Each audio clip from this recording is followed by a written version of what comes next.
유튜브에서 ISA, 연금저축, IRP 검색하면 작년에 만든 영상이 수백 개 나오잖아요. 근데요, 솔직히 그거 지금 그대로 따라하시면 안 됩니다. 왜냐? 2026년 정부가 ISA 한도를 2배로 늘렸거든요. 연 2천만 원이 4천만 원으로 총 한도 1억이 2억으로요.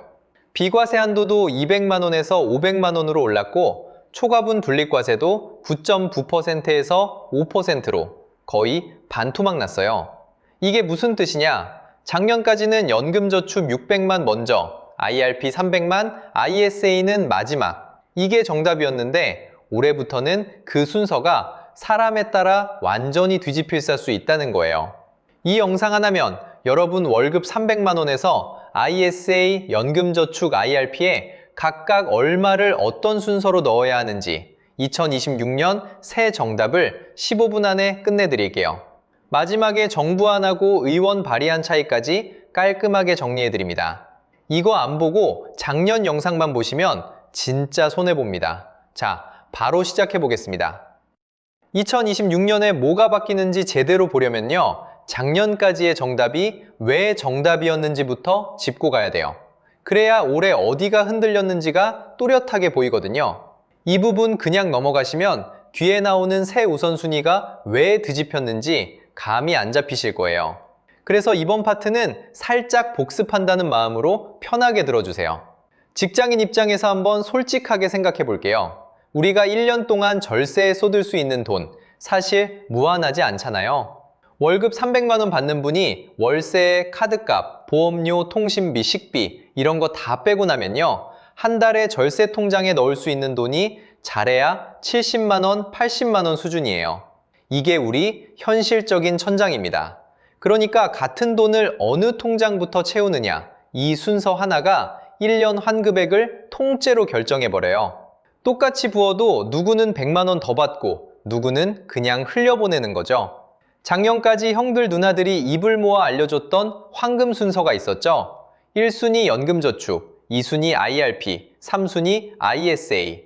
이 순서 그냥 정해진 게 아니에요. 환급액이 가장 큰 통장부터 채운다는 단순한 원리였습니다. 실제 숫자로 풀어보면요. 연금저축은 1년에 600만 원까지 넣으면 세액공제율 16.5%를 곱해서 99만 원을 돌려받아요. 이게 그냥 13월의 월급 수준이에요. 직장인이 1년 동안 받을 수 있는 가장 확실한 보너스인 셈입니다. 그래서 1순위였어요. 여기서 IRP를 300만 원 더 얹으면요. 합쳐서 900만 원 한도가 꽉 채워지고요. 환급액이 148만 5천 원까지 쭉 올라갑니다. 연봉 4,800만 원 받는 김대리, 이분이 작년 12월 연말정산 때 통장에 이 금액 딱 꽂히는 거 보고 진짜 입이 귀에 걸렸다고 하더라고요. 월급 거의 넉 달치를 한 번에 돌려받은 효과니까요. 평소에는 잘 안 보이던 정부가 1년에 한 번, 이때만큼은 진짜 고맙게 느껴진다고 농담처럼 얘기하시던데 그 말이 괜히 나온 게 아니에요. 그래서 이 순위가 IRP였던 겁니다. 그럼 ISA는 왜 마지막이었느냐? 사실 이게 진짜 핵심이에요. 작년 ISA는 1년에 2천만 원까지 넣을 수 있었고요. 비과세 한도는 일반형 기준 200만 원이었어요. 이익이랑 손실을 한 계좌 안에서 상쇄해주는 손익통산 기능, 이건 분명히 강점이 맞아요.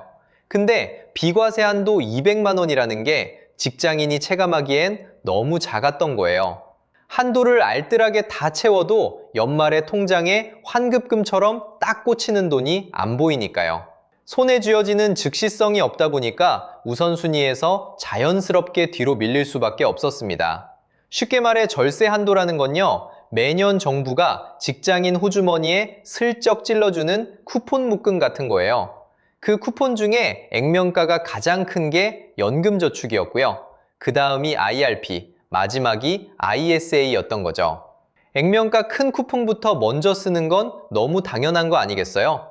작은 쿠폰 먼저 써버리면 정작 큰 쿠폰은 유효기간 지나서 그냥 날아가 버리는 거잖아요. 그래서 작년에 이 순서대로 차곡차곡 부었던 분들 진짜 잘하신 거 맞습니다. 그 시점엔 누가 봐도 100점짜리 정답이었어요. 후회하실 필요 하나도 없습니다. 근데 이게 다가 아니에요. 정부가 2026년에 이 판을 통째로 흔드는 발표를 합니다. 자, 그러면 이제 2026년 정부 개정안 얘기로 넘어가 볼게요.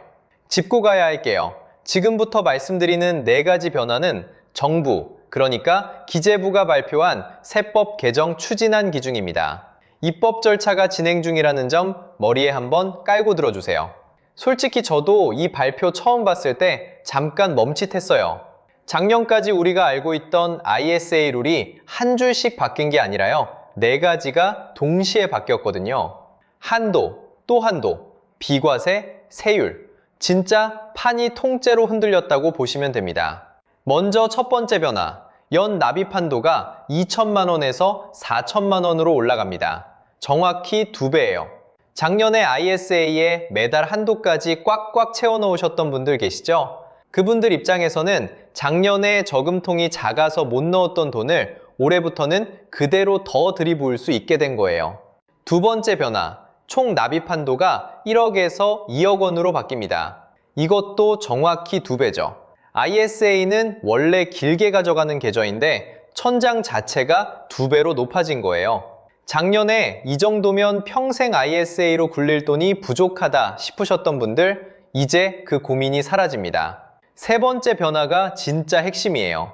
비과세 한도가 일반형 200만 원에서 500만 원으로, 서민형은 400만에서 무려 1000만 원까지 올라갑니다. 일반형 기준으로 2배 반이에요. 비과세 한도라는 게 뭐냐면요. ISA 안에서 번 수익 중에 이 금액까지는 세금을 한 푼도 안 떼어간다는 뜻이거든요. 작년에는 200만 원만 넘으면 바로 세금 카운터가 켜졌는데 올해부터는 500만 원까지 무료 통과해요. 여기까지가 한도 얘기예요. 근데 진짜 임팩트는 분리과세 5%에 있습니다. 네 번째 변화, 비과세를 넘긴 초과분의 매기는 분리과세율이요. 9.9%에서 5%로 떨어집니다. 거의 반토막이에요. 9.9%가 무슨 뜻이냐? 작년 기준으로 비과세 200만 넘긴 수익은 100만 원 벌면 약 9만 9천 원을 떼어갔다는 거고요. 올해부터는 100만 원 벌면 5만 원만 떼어갑니다. 말로만 들으면 감이 잘 안 오시죠? 실제 숫자로 풀어보면요. 작년에 ISA 한도 꽉 채워서 매매 차익 1,500만 원, 배당 500만 원을 챙긴 김대리를 가정해 볼게요. 수익 합쳐서 2천만 원이에요. 만약에 이 돈을 ISA가 아니라 일반 계좌에서 굴렸다면요. 매매 차익 1,500만 원에서 기본공제 250만 원 빼고 양도세 22%를 때리면 약 275만 원, 배당 500만 원에 배당소득세 15.4%를 매기면 약 77만 원, 둘 합쳐서 약 352만 원이 세금으로 빠져나갑니다. 한 달 월급이 통째로 날아가는 수준이에요. 그러면 작년 현행 ISA 일반형으로 굴렸으면 어땠을까요? 비과세 200만 원을 빼고 남은 1,800만 원에 9.9%를 매기니까 약 178만 원입니다. 일반 계좌보다는 확실히 낫죠. 이제 2026년 정부안 ISA로 똑같이 굴리면요. 비과세가 500만 원으로 늘어서 과세 대상이 1,500만 원이고요. 거기에 5%만 매깁니다. 그러면 75만 원이에요. 75만 원. 작년 178만 원에서 올해 75만 원으로 떨어지는 거예요. 한 해에 100만 원 넘게 더 아낄 수 있다는 얘기입니다. 작년에 한도를 작게 부으셨던 분들, 지금 마음이 어떠세요? 솔직히 저 같으면 좀 억울할 것 같아요. 작년에 1,000만 원만 넣었던 게 한순간에 손해처럼 느껴지거든요. 마지막으로 시청자분들이 꼭 기억하셔야 할 함정 3가지만 짚고 넘어갈게요. 이거 놓치면 절세 효과가 반으로 줄어듭니다. 첫 번째 함정, 이게 정부안이라는 거예요. 기재부가 발표한 세법 개정 추진안이고 입법 절차가 진행 중입니다. 시행일이 못 박혀 나온 게 아니라는 뜻이에요. 그러니까 내일부터 바로가 아니라 통과되면 이 방향으로 간다로 이해하셔야 합니다. 두 번째 함정, 비과세 한도가 늘어났다고 무조건 이득이 아니에요. 분리과세 5% 구간을 적극적으로 쓸 만큼 수익이 나야 그 효과가 살아납니다. 한 해의 수익이 100만 원밖에 안 나면 한도가 500만 원이든 1000만 원이든 의미가 없거든요. 세 번째 함정이 제일 중요한데요. 이번 개정안은 ISA만 손본 거예요. 연금저축이랑 IRP 합산 900만 원 한도는 그대로 유지됩니다. 이 부분 헷갈리시면 안 돼요. 절세 카드 한 장만 두꺼워진 거지 다른 두 장은 그대로라는 뜻이에요. 이 네 가지 변화 중에 직장인이 가장 먼저 손봐야 할 항목이 딱 하나 있는데요. 그건 다음 파트에서 본격적으로 풀어드릴게요. 근데 이게 다가 아니에요.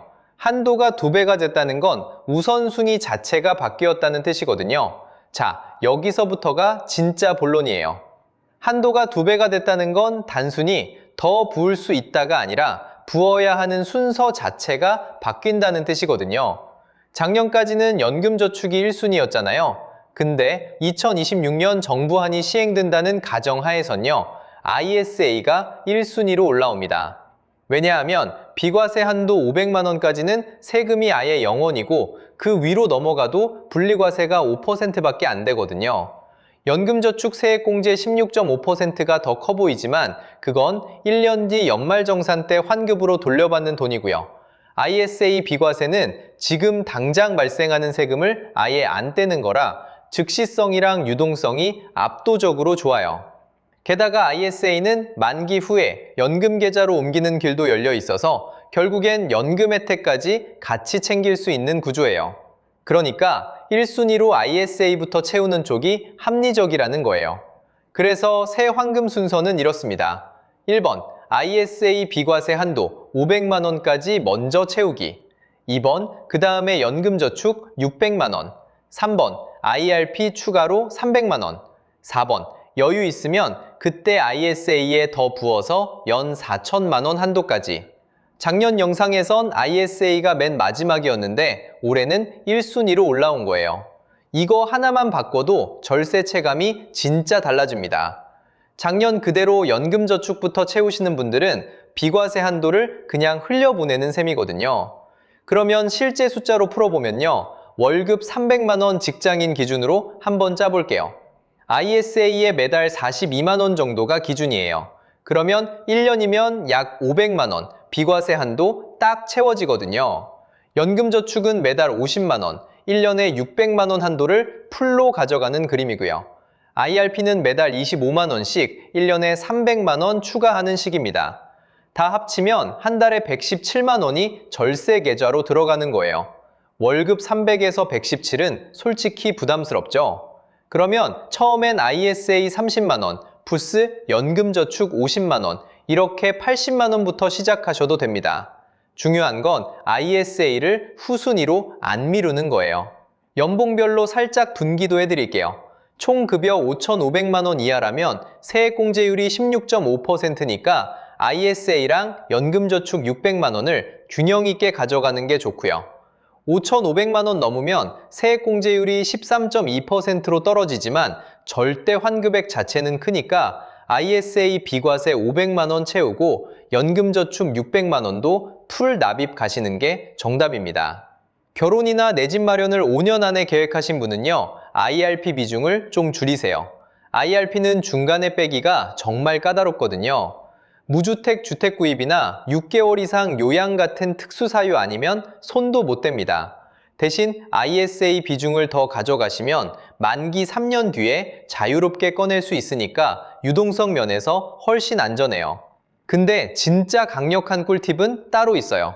ISA 만기 3년 펌프질이라고 부르는 건데요. ISA는 의무 가입 기간이 3년이잖아요. 만기 끝나고 60일 안에 그 돈을 연금저축이나 IRP로 옮기면 옮긴 금액의 10%를 추가 세액공제로 줍니다. 한도는 1년에 300만 원까지요. 원래 연금저축 IRP 합산 세액공제 한도가 900만 원인데 ISA에서 펌프질해서 옮기면 여기에 300만 원이 더 얹어져서 총 1,200만 원까지 늘어나는 거예요. 3년에 한 번씩 ISA 만기 때마다 이 사이클을 돌리면 절세 효과가 진짜 누적으로 쌓입니다. 이거 모르시는 분 정말 많아요. 만기 60일이라는 기한이 짧아서 놓치기도 쉽고요. 그래서 미리 달력에 표시해 두시는 게 좋아요. 오늘 영상에서 딱 한 가지만 가져가신다면 저는 이 펌프질을 가져가시라고 말씀드릴게요.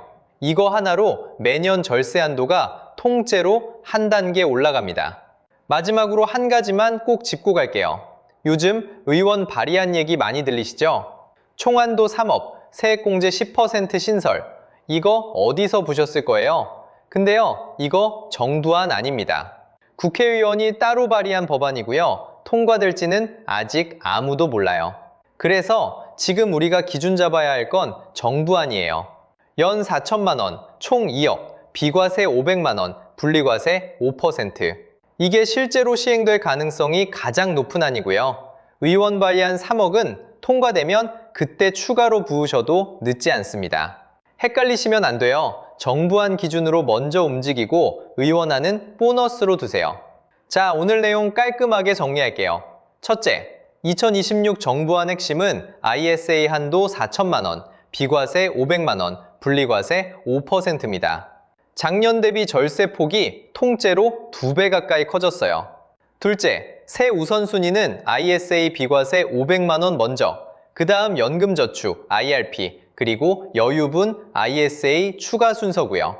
셋째, ISA 만기 3년마다 연금계좌로 펌프질하면 세액공제 한도가 1,200만 원까지 늘어납니다. 오늘 점심 먹기 전에 증권사 앱 한번 켜서 본인 ISA 자동이체 금액부터 점검해 보시는 거. 그 정도면 충분히 좋은 출발이에요. 그리고 댓글에 나는 2026년부터 ISA부터 채운다. 한 줄 남겨주시면 한 달 뒤에 제가 다시 들어와서 확인할 수 있어요. 마지막으로 한 가지만요. 이 영상은 정보 제공 목적이고요. 실제 가입이나 비중 결정은 본인 상황과 책임하에 판단해 주셔야 합니다. 도움되셨다면 구독이랑 좋아요 한 번씩 부탁드립니다. 다음 영상에서 또 뵐게요.